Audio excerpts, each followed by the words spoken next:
السلام علیکم ورحمۃ اللہ وبرکاتہ۔ قبر آخرت کی سب سے پہلی منزل ہے۔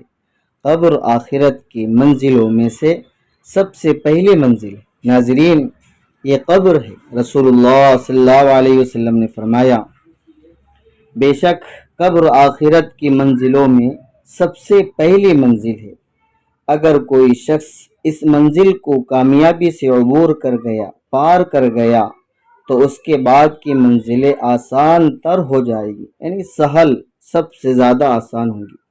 لیکن اگر کوئی اسی منزل میں کامیاب نہ ہو سکا تو بعد والی منزلیں اور زیادہ سخت ہوں گی۔ اس لیے ناظرین اکرام، صحابہ اکرام قبر کو دیکھ کر بہت زیادہ ڈرتے تھے اور رویا کرتے تھے۔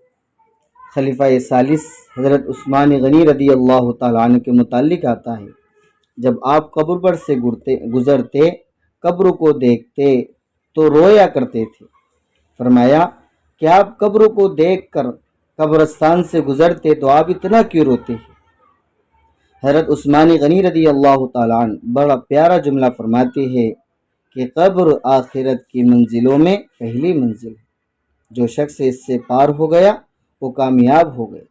اس لیے ہمیں قبر کی تیاری کرنا ہے، نمازوں کا اہتمام کرنا ہے، قرآن شریف کی تلاوت کا اہتمام کرنا ہے، اور اللہ کے نبی صلی اللہ علیہ وسلم نے خود عذاب قبر سے پناہ مانگی،